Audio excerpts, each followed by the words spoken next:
واغفر لنا ما مضى يا واسع الكرم يا رب بالمصطفى بلغ مقاصدنا واغفر لنا ما مضى يا واسع الكرم يا رب بالمصطفى بلغ مقاصدنا واغفر لنا ما مضى يا واسع الكرم. اللهم صل وسلم وبارك عليه. البدء إلى رد النبي محمد المصطفى رسول الله صلى الله عليه وسلم ثم إلى جميع الأنبياء والمرسلين والصحابة والتابعين ثم إلى أرواح والدينا وأمهاتنا جميع المسلمين والمسلمات والمؤمنين والمؤمنات خصوصا إلى أرواح المرحوم كل الشام حشمين أحمد مرشدين أبي زكريا الأنصاري الحبيب عبد الله بن علي محمد الحداد إلى رد النبي محمد المصطفى رسول الله صلى الله عليه وسلم كرام الفاتحة. أعوذ بالله من الشيطان الرجيم بسم الله الرحمن الرحيم الحمد لله رب العالمين الرحمن الرحيم مالك يوم الدين إياك نعبد وإياك نستعين اهدنا الصراط المستقيم صراط الذين أنعمت عليهم غير المغضوب عليهم ولا الضالين رب اغفر لنا ولوالدينا آمين. بسم الله الرحمن الرحيم والحمد لله رب العالمين والصلاة والسلام على أشرف الأنبياء والمرسلين سيدنا محمد وعلى آله وصحبه أجمعين أما بعد. وقال المصنف رحمه الله أدام النفع به وبكم في الدارين آمين. قال اللهم ألهمنا علما نفقه به أوامرك ونواهيك وارزقنا فهما نعلم به كيف نناجيك يا أرحم الراحمين. اللهم ارزقنا فهم النبيين وحفظ المرسلين وإلهام الملائكة المقربين برحمتك يا أرحم الراحمين. اللهم أكرمنا بنور الفهم وأخرجنا من ظلمات الوهم وافتح لنا أبواب رحمتك وانشر علينا حكمتك يا أرحم الراحمين آمين يا رب العالمين. Para jamaah, kita masih membicarakan hal-hal yang berkaitan dengan ibadah haji dan umrah. Sekarang sampai kepada babu muharramatil ihrami. Ini bab membicarakan masalah perbuatan-perbuatan yang diharamkan ketika sedang ihram, baik ihram umrah maupun ihram haji. Itu kudu kita tahu, jangan sampai nanti ketika kita lagi ihram kita lakukan perbuatan itu yang menyebabkan nanti ibadah ihram kita jadi batal. Ay al-muharramatu bisababihi, artinya perbuatan-perbuatan yang diharamkan dengan sebab ihram. Mungkin ketika lagi enggak ihram itu perbuatan boleh dikerjakan, tapi ketika lagi ihram enggak boleh. Ya seperti umpamanya pakai minyak wangi, kalau lagi enggak ihram boleh, bahkan disunatkan. Ketika lagi ihram enggak boleh. Kemudian gunting kuku, kalau lagi enggak ihram boleh, pas lagi ihram dilarang. Merontokkan rambut, ya. Kemudian menikahkan hubungan badan suami istri, kalau lagi enggak ihram, ya itu termasuk perbuatan yang dikatakan wa fi bid'i ahadikum shadaqah. Hubungan badan suami istri itu sedekah. Ketika lagi ihram haram dilakukan. Nah, jadi sini bisa babihi, perbuatan-perbuatan yang diharamkan dengan sebab ihram. Mana dia? Hiya yaitu wat'un, hubungan badan suami istri. Ya, kalau lagi ihram sebelum dia tahallul maka itu diharamkan. Li ayatin, berdasarkan ayat Al-Qur'an, fala rafatha. Surat Al-Baqarah ayat 197. Kata Allah, al-hajju ashhurum ma'lumat, faman farada fihinna al-hajja fala rafatha wala fusuqa wala jidala fil hajj. Itu kata Allah, ada kalimat rafath. Al-hajju ashhurum ma'lumat. Haji itu pada bulan-bulan yang sudah dimaklumi, yang sudah diketahui. Jadi artinya kita niat haji itu dari bulan, ya, dari bulan Syawal, Dzulqa'dah dan 10 ya hari Dzulhijjah. Nah, itu sudah dimaklum itu. Oleh karena itu, faman farada fihinnal hajja, maka siapa-siapa yang sudah menetapkan niatnya di dalam bulan bulan-bulan tadi untuk melaksanakan ibadah haji, fala rafasa, maka tidak boleh dia rafas, hubungan badan suami istri, sebagaimana yang ditafsirkan oleh Ibnu Abbas. Rafas itu adalah al-wat'u wala fusuqa, tidak boleh berbuat fasik, wala jidala, tidak boleh berbantah-bantahan fil haji, dalam masa mengerjakan ibadah haji. Jadi ada kalimat rafas di situ. Ai fala tarfusu. Jadi fala rafatha fala tarfusu, war rafathu mufassarun bil waqi. Kalimat ar-rafas Ibnu Abbas menafsirkannya dengan al-waqu. Ar-rafasu sama dengan al-waqu, hubungan badan suami istri. Itu yang pertama. Mungkin ada yang nanya, bagaimana bisa? Kita kan di hotel. Kadang-kadang di hotel itu ada beberapa orang satu kamar. Ya. Ya bisa aja yang namanya manusia, dia keluar dari hotel yang resmi, dia nyewa hotel yang bisa disewain di tempat lain. Ya. Padahal dia lagi ihram. Nah, itu dilarang. Yang kedua, wa qublatun in harakatis syahwatu. Yang kedua adalah, nah ini perbuatan-perbuatan yang sama kayak tadi, ciuman dia kepada istri juga in harakati, ya kan nggak mungkin juga dia mencium perempuan lain lagi ibadat. Nah, kalau perempuan istrinya bisa jadi, tetapi itu lagi ihram dilarang. In harakati syahwatu, itu pun syaratnya kalau membangkitkan nafsu. Ya mungkin kalau pengantin baru kali, ya karena nafsunya sedang menggelegar begitu ya, bergejolak-gejolak. Ya kalau pengantin tua banget, ya mungkin kagak kali. Nah di situ ada catatannya in, jika, artinya kalau tidak membangkitkan nafsu, mencium istri lagi ihram nggak apa-apa. Tapi kalau seandainya timbul nafsunya, maka mencium istri pun ketika lagi ihram dilarang. Kemudian wa mubasyaratun bi syahwatin, bersentuhan kulit ya lain jenis laki dan perempuan dibarengi dengan syahwat, dibarengi dengan nafsu. Kalau tadi kan mencium, ini mungkin si suami menyentuh kulit istrinya. Begitu dia sentuh kulit istrinya, timbul syahwat. Nah, itu juga dilarang lagi ihram. Ya memang kalau jamaah haji itu tempatnya dipisah di hotel antara laki-laki sama perempuan, biar dia suami istri dipisah, ya memang aman, jadi lebih aman. Hanya ya memang jarang jarang ketemu.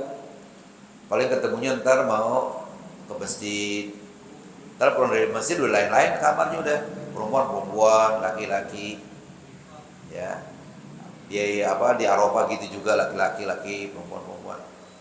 Ya, itu sih tergantung apa namanya pengaturannya deh. Kalau zaman yang saya 2 kali pergi itu selalu disampur laki dan perempuan, baik di Arafah ataupun di hotel. Satu kamar itu ada berapa pasangan begitu. Ya dia di sono, dia di sono, di sono.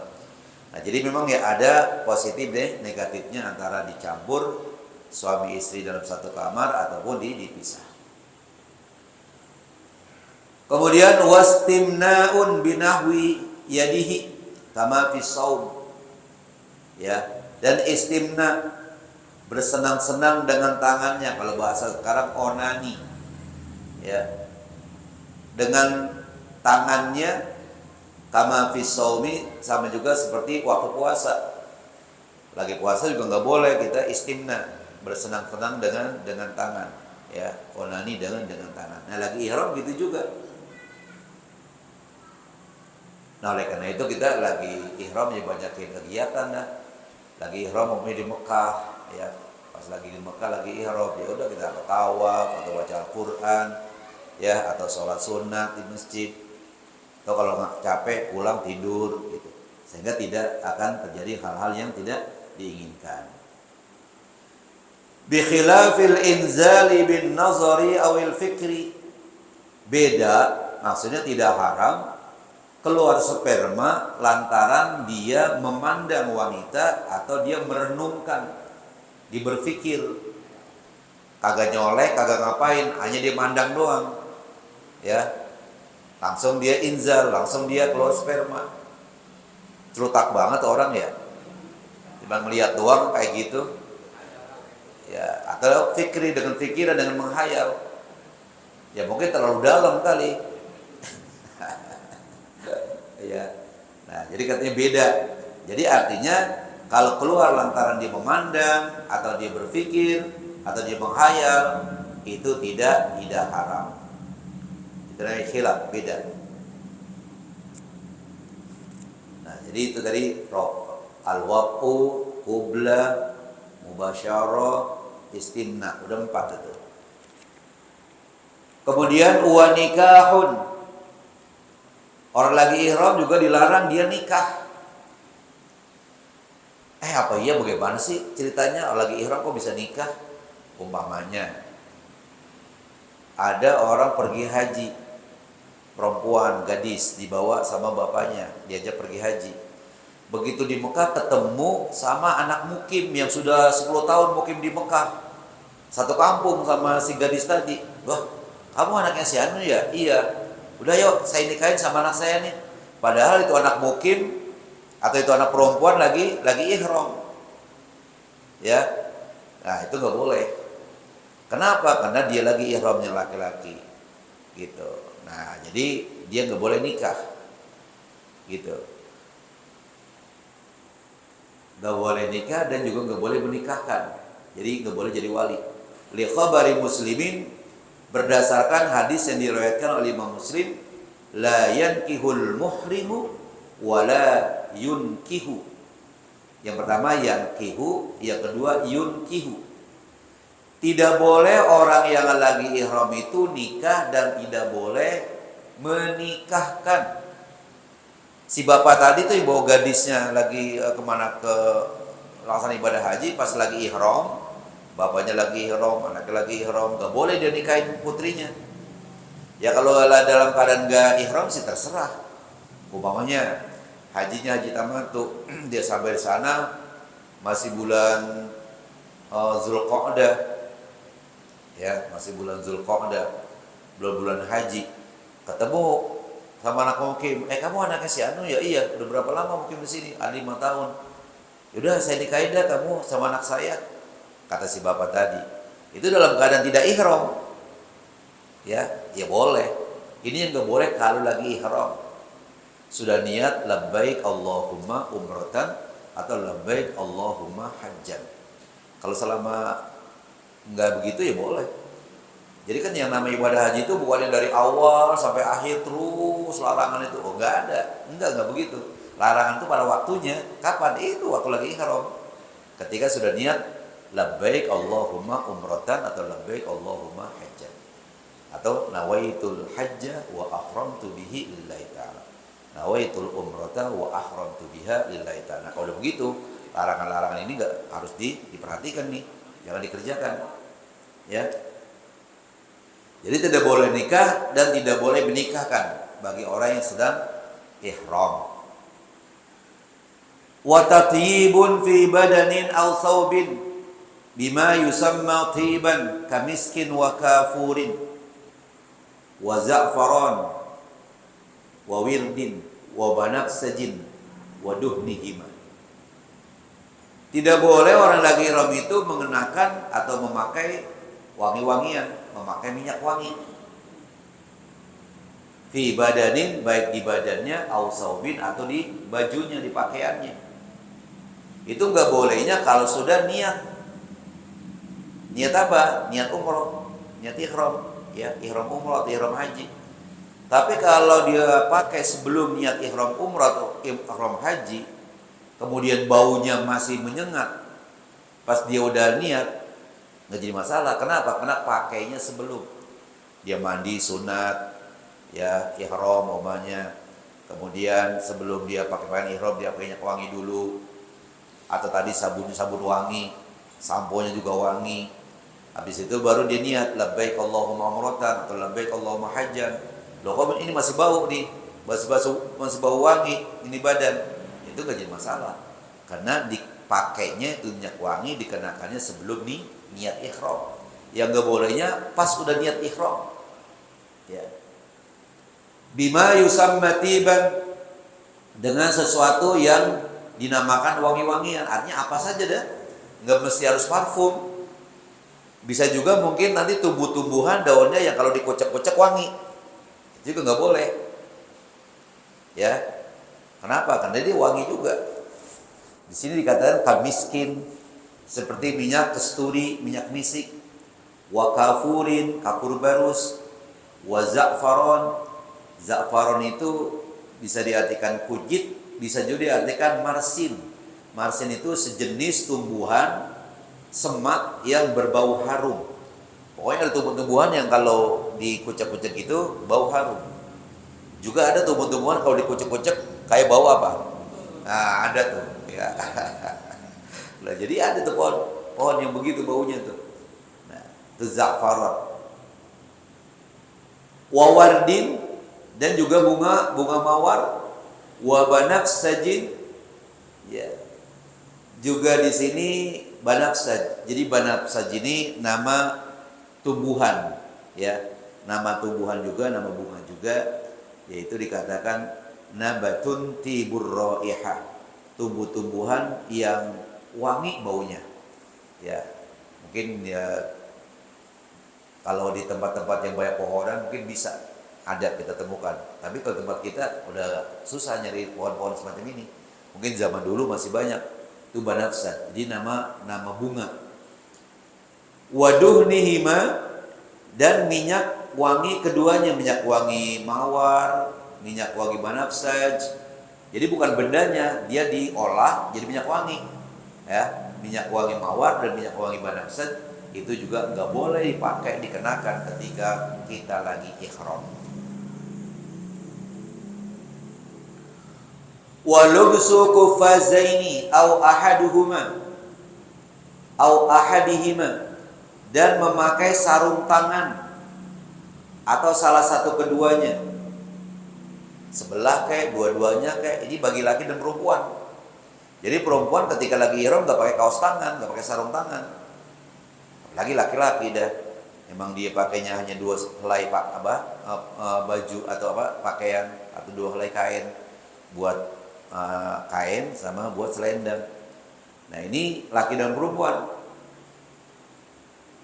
Linnahi an dzalika, karena emang ada larangan tentang itu, tentang memakai sarung tangan. Rawahul Bukhari, sebagaimana hadis yang diriwayatkan Imam Bukhari. Wal quffazu syai'un yu'malu lil yadaini. Yang namanya qufaz, ini penjelasan walubsu quffazain. Qufaz itu adalah sesuatu yang dibuat untuk dua tangan. Ya. Yuhasya biqutnin, itu diisi dengan kapas agak tebal gitu. Wa yakunu lahu azrarun, dan ada kancingnya.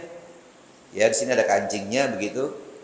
Sarung tangan itu yazirru 'ala sa'idaini minal bardi, itu dikancing di dua lengan lantaran dingin. Jadi untuk menghilangkan rasa dingin ada kaos sarung tangan ya khusus gitu, pakai ada kancingnya di sini, itu untuk menghilangkan rasa dingin. Ya, itu biar lagi musim dingin, maka jamaah haji nggak boleh pakai itu. Ya, pakai apa? Pakai sarung tangan. Ya, ya kalau dia pakai kain ihram, dia pakainya kayak apa namanya itu kalau bahasa kitanya dia krembong aja begitu. Ya, kerendong atau krembong. Ya, tangan jadi nggak kedinginan. Jangan pakai sarung tangan. Wa sawa'un fi hadhil mazkurati ar-rajulu wa ghairuhu. Baik yang disebutkan tadi di atas, ya wangi-wangian, nikah, menikahkan, mengenakan kaos sarung tangan, ya. Apalagi tadi sebelumnya itu ya hubungan badan, kemudian bersenang-senang,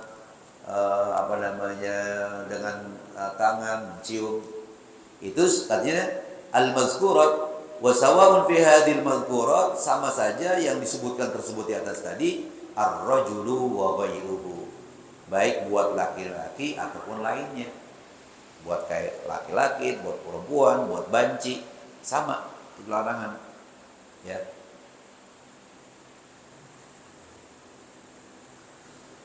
Walubusur rajuli makhiyatan wa imamatan wa qalansuatan wa burnusan wa khuffan. Juga dilarang seorang laki-laki yang lagi ihram memakai atau mengenakan pakaian yang dijahit. Pengertian yang dijahit adalah dua ujung dipertemukan. Ya, dua ujung dipertemukan begitu. Ya, seperti ini baju kan ada ujung-ujung dipertemukan, atau kain kita ujung-ujung dipertemukan. Ya. Kalau seandainya gesper yang hijau itu, ya kan mungkin dia dijahit kan pinggirnya, bukan itu yang dimaksud jahitan itu. Maksud jahitan adalah dua tepi dipertemukan, dijahit, diadu, dijahit. Nah, itu yang begitu dikatakan pakaian yang terjahit. Bukannya sesuatu yang ada jahitannya seperti katakanlah gesper kita. Gesper haji itu hijau, kan dia dijahit tuh. Nah, bukan itu, ya. Wa imamatan sorban. Ya, jadi nggak boleh dia pakai sorban. Dia biasa pakai sorban di kepalanya, di kepala nih ya, di kepala bukannya diseredokin kayak begini. Dia apa kayak habaib itu kan biasa kalau sorban itu dia apa?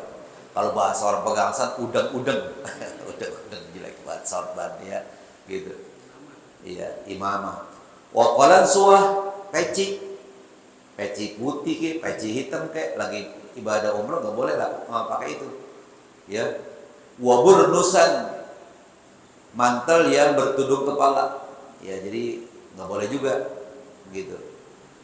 Wa khuffan, dan khuf. Khuf itu sepatu khusus ya. Pernah kita bahas masalah itu.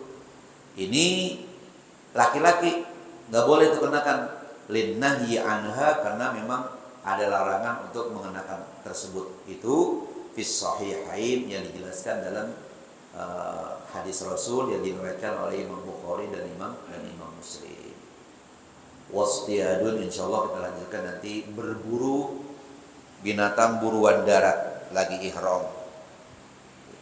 Lagi pula kalau memang terjadi, kalau bahasa kitanya iseng banget ya, lagi ihram kok dia berburu binatang, bukannya dia zikir, dia berburu binatang, iseng namanya itu kan. Ya kalau andai terjadi itu kan ada hukumnya, kita tahu hukumnya apa. Insyaallah minggu depan sehat walafiat kita lanjutkan itu ya. Amin ya rabbal alamin. Baik, pada jamaah kita lanjutkan kitab kita yang kedua. Masih ada waktu kurang lebih 15 menit kurang lebih ya. Bismillahirrahmanirrahim. Melanjutkan yang kemarin.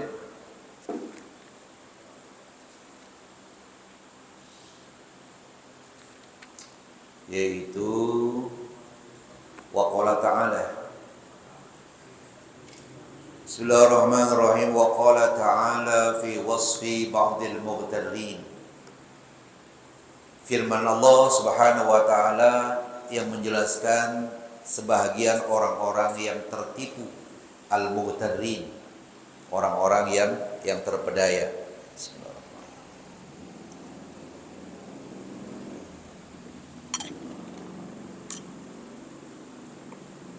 Yaitu firman Allah dalam surat Al-Kahfi ayat 104. Ya ayuhan nas. Mana sih? Alladzina dhalla sa'yuhum fil hayatid dunya wa hum yahsabuna annahum yuhsinuna sun'a. Siapa itu orang-orang yang al-mughtarrin, yang tertipu? Yaitu orang-orang yang telah sia-sia perbuatan mereka di kehidupan dunia ini. Dalam kehidupan dunia ini amal mereka itu sia-sia. Wa hum yahsabuna annahum yuhsinuna sun'a, padahal mereka menyangka, mereka mengira bahwa mereka berbuat perbuatan dengan sebaik-baiknya. Anggapan mereka sudah berbuat baik padahal sia-sia perbuatannya. Itu berarti orang itu tertipu kan? Ya, tertipu. Wa qala ta'ala, juga Allah Subhanahu wa taala berfirman, walakinnakum fatantum anfusakum wa tarabbastum wartabtum wa gharratkumul amaniyu hatta jaa amrullahi wa gharrakum billahil gharur. Surat Al-Hadid ayat 14. Jadi kata Allah, walakinnakum fatantum anfusakum, akan tetapi kalian mencelakakan diri kalian sendiri. Dirinya sendiri dicelakain. Wa tarabbastum, ya, dan kamu menunggu kehancuran. Ya, kamu menunggu kehancuran kamu sendiri. Wartabtum, dan kamu ragu-ragu. Wa gharratkumul amaniyu, dan kamu ditipu oleh angan-anganmu sendiri, angan-angan kosong. Jadi berangan-angan, angan-angannya kosong. Hatta jaa amrullah, sampai datanglah ketetapan Allah Subhanahu wa taala. Wa gharrakum billahil gharur, dan kamu tertipu terhadap, ya, atau dengan terhadap Allah. Siapa yang menipu kamu? Yaitu setan. Ya, al-gharur, yang amat penipu. Wa gharrakum billahil gharur, kamu tertipu dengan terhadap Allah. Siapa yang menipu? Ya, adalah setan yang amat penipu. Nah, jadi artinya orang itu tertipu, yang menipu setan. Oleh karena itu kita jangan sampai tertipu sama setan. Kadang-kadang tipuannya itu kayak bener, kayak bagus, padahal di balik itu ya kita tertipu. Wa qala alaihi salatu wassalam, dan juga bersabda Rasulullah sallallahu alaihi wasallam, al-qayyisu man dana nafsahu wa amila lima ba'dal mauti wal ajizu man atba'a nafsahu hawaha.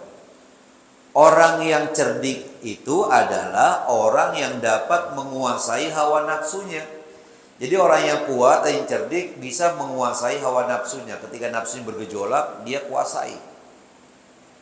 Ya, maka kalau ada orang yang semacam itu bisa syahwatnya bisa dia kuasai, akalnya bisa menguasai syahwatnya, maka dia, ya, dikatakan lebih mulia daripada malaikat. Sebaliknya kalau akal dikalahkan sama syahwat, dia lebih rendah daripada binatang. Nah, begitu. Jadi al-qayyis, orang yang cerdik, orang yang kuat, mandana nafsahu, orang yang dapat menguasai hawa nafsunya. Wa amila lima ba'dal maut, dan dia beramal untuk persiapan sesudah mati. Itu kan orang yang cerdik tuh. Artinya saya kan hidup di dunia ini sementara, nanti ada kehidupan yang kedua dan abadi, mana akhirat. Nah, oleh karena itu saya beribadat, saya taat kepada Allah. Cerdik, pintar tuh orang. Tapi kalau orang yang gak cerdik, ya udah, yang penting hidup di dunia, ya, dia nggak pikirkan kehidupan yang kedua, akhirat nanti, ya kan. Nah, wal ajizu, Sementara orang yang lemah, orang yang tol, man atba'a nafsahu hawaha, orang yang memperturutkan nafsunya, orang yang memperturutkan kemauan hawa nafsunya. Apa kata hawa nafsunya? Dia perturutkan, diikutin. Ya, dia tidak ngerem lagi. Nah, itu orang yang ajiz. Kita minta supaya kita termasuk orang yang al-qayyis, yang cerik, yang kuat. Jangan al-ajiz. Wa anwa'ul ghururi katsiratun, macam-macam tipuan itu banyak. Ya, macamnya banyak. Kadang-kadang tadi saya katakan kayaknya sih bagus, padahal kita ditipu. Wa asnaful mughtarrin minal muti'ina wa minal 'asina katsiratun. Macam-macam orang yang tertipu itu dari kalangan orang yang taat kepada Allah ataupun orang yang maksiat kepada Allah, itu banyak. Jadi banyak macam tipuan, dan tipuan ini bukan hanya ditujukan kepada orang yang maksiat saja, orang yang taat juga ditipu juga. Kelihatannya amal kita bagus, padahal kita beramal tidak bagus, itu kita tertipu. Nauzubillah min dzalik ya. Kita lihat nanti, apakah kita termasuk ada satu di antara contoh-contoh ini? Mudah-mudahan sih kagak. Kalau ada, kita istighfar dan kita berniat untuk jangan sampai tertipu lagi. Wa min amsalil ghururi fi ahli taati, di antara contoh-contoh tipuan buat ahli taat, ya. Misal contoh-contoh tipuan buat orang-orang yang rajin ibadat. Ayatlubal insanu al-ilma. Ada manusia nuntut ilmu. Di sekolahan kayak di majelis taklim kayak, ya. Dia tuntut ilmu. Kan bagus nuntut ilmu itu kan. Itu perbuatan taat. Tetapi wa yusawwiful amala, dia menunda-nunda amal. Karena memang nanti ada banyak keterangan-keterangan baik hadis ataupun perkataan para sahabat bahwa menuntut ilmu satu bab lebih bagus daripada sholat sunat ya 100 rakaat umpamanya. Sehingga dia yang penting nuntut ilmu. Kalau ibarat gampang, kenapa? Kan nilainya lebih bagus nuntut ilmu. Akhirnya dia nggak pernah sholat sunat. Itu kan tertipu. Padahal belajar ya ibadat terus, yang namanya sholat sunat kayak puasa sunat kayak kita lakukan, jangan tertipu. Itu kita kadang-kadang tertipu tuh, ya. Nah, jadi katanya orang nuntut ilmu, tetapi wa yusawwiful amala, dia menunda-nunda, membesok-besokkan, besok aja. Dia menunda-nunda amal. Summa yahtaju li nafsihi, kemudian dia berdalih untuk membela dirinya. Apa dalihnya? Apa alasannya? Bima warada fi fadlil ilmi, dengan hadis yang menjelaskan tentang keutamaan ilmu. Jadi kalau kita baca Ihya Ulumuddin atau yang dulu pernah dibaca di masjid, yang kesimpulan dari Ihya Ulumuddin itu disebutkan tuh tentang keutamaan ilmu. Nah, banyak hadisnya, ada perkataan para sahabat. Imam Syafi'i juga berkata di sana. Nah, jadi katanya dia berdalih untuk membela dirinya dengan hadis yang menjelaskan tentang keutamaan ilmu, wa fadli talabihi, dan keutamaan menuntut ilmu. Wa yaghfulu amma warada minadh-dhammi wal wa'idi syadidi fi haqqi man la ya'malu bi ilmihi. Dan dia lalai, dia teledor dari hadis yang datang yang mencela dan mengancam dengan ancaman yang pedih yang sangat pada orang yang tidak mengamalkan ilmunya. Tuh, padahal ada juga hadis, ada keterangan orang yang tidak mengamalkan ilmunya itu akan diancam. Ya, seperti perkataan di dalam kitab Ibnu Ruslan, wa kullu man wal alimu bi ilmihi lam ya'malan mu'adzabun min qabli ubadil wasan. Orang alim yang tidak mengamalkan ilmunya, dia nanti dimasukkan ke neraka sebelum para penyembah berhala, dia duluan. Nah, itu dia lalaikan itu. Yang dia perhatikan hanya hadis-hadis yang berkenaan dengan keutamaan ilmu, keutamaan belajar ilmu, sehingga menjadikan dia lalai untuk melaksanakan sholat sunat, ya, mendermakan hartanya, lalai itu akhirnya, itu namanya tertipu. Satu. Yang kedua, wa minha ayyata'allama wa yu'allima liriyasati wa tam'i fin nas. Dia belajar dan mengajarkan ilmu, tetapi bukan liwajhillahi ta'ala, bukan untuk mengharapkan ridho Allah, tapi apa? Liriyasa, dengan tujuan mendapatkan pangkat, mendapatkan kehormatan, wa tam'i fin nas, dan menjadi tamak kepada manusia, menjadi rakus, supaya dia nanti mendapatkan ini dan itu. Nah, itu tamak pada manusia, baik belajar ke, mengajar ke. Nah, jadi semestinya kita pokoknya lillahi ta'ala. Nanti Allah subhanahu wa ta'ala yang atur. Ya, kalau nggak dari sini, dari jalan lain. Gitu. Ya. Allah subhanahu wa ta'ala maha mengetahui.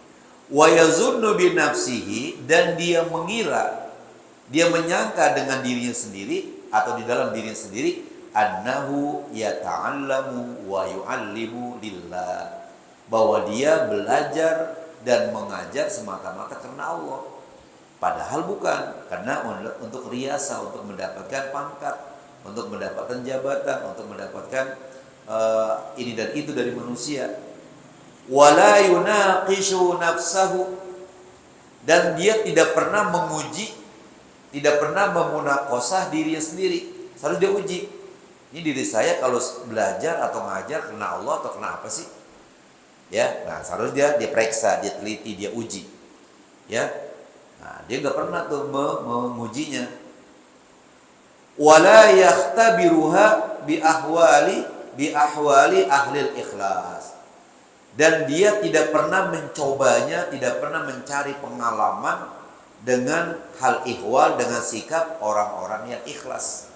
Seharusnya dia yang jadikan barometer orang ikhlas. Oh, dia si anu nih ikhlas banget kalau nggak. Nah, seharusnya dia ke sana, ya, mencontohnya begitu.